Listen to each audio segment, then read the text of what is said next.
Hey, one challenge with building geodesic domes is making sure these joints are sealed up. I've come up with 3 different ways to seal those joints, and I want to go ahead and rate those. On this dome, what I did, you can kind of see some tape residue here, is I put some aircraft tape on there, some clear tape to seal it. Well, look what happened. It's completely shredded in the wind. There's not one strip of the tape left on this. It's all been blown away, delaminated and blown away. So the tape's not an option in a high wind environment. So over here, this is H channel. I'll show you some other H channel as well. H channel is kind of a pain to deal with. If you go over about a 7-foot length, it's really hard to install. But here's another option that I did. I used the aluminum foil tape on the edges and then went ahead and put the H channel in it. But another solution here I want to show you is just using caulking, just some neutral caulking, some polycarbonate compatible neutral caulking. And what that does is it fills it up. It has the flexibility to move with your structure. So those are 3 options I tried on this dome: the tape, the H channel, and the caulking. Caulking still in place. H channel, it does leak at the joint, so it's not a 4-0 solution. Let's look at something else. This is my bigger dome. This is about a 39-foot diameter. The one we just looked at was a 20-foot diameter.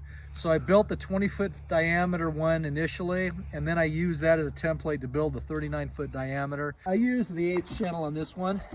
The H channel, it's worked pretty good, but the reality is during rainstorms like today, we had rain earlier, I do get some water seepage in.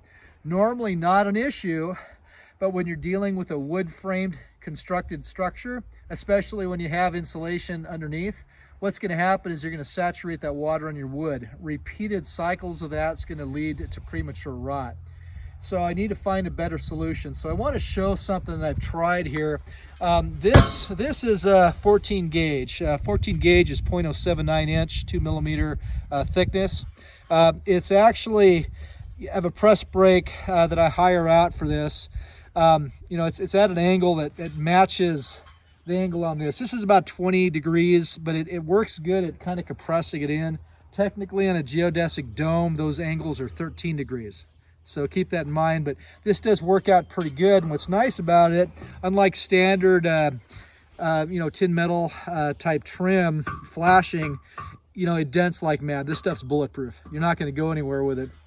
So what I've done here, and I'll show you, what I've done is started to go ahead and I'm going to replace the panels that blew off.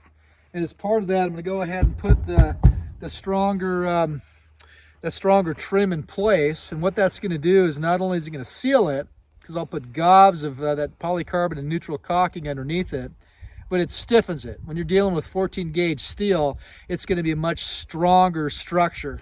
So it's actually going to serve 2 different options or capacities there for installation. Now on this task, this geodesic dome is over 1,200 square feet. I got a vestibule on the other side. It's going to cost me about $3,000 in terms of the actual retail price for the caulking and for the steel. So it's not a trivial investment, but it's going to greatly prolong the life of this geodesic dome. And given the price for polycarbonate, it makes sense. So let me show you how I installed that. On these things, you have to pre-drill, and I find it a lot easier to use the self-drillers.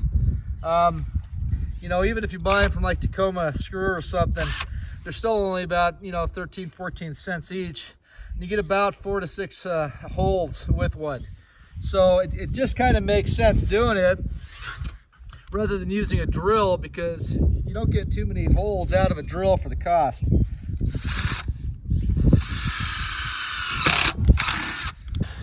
So I previously used these are 2-inch 50 millimeter. I used the 50s and the 35s depending on where it was, but it's fine pitch, and you contrast that with tin metal screw. It's a lot coarser pitch. So that's why I had problems, because it just, I did do a pull test on these when I installed it. It seemed to work okay, but these are going to work much better. They'll actually secure it long term.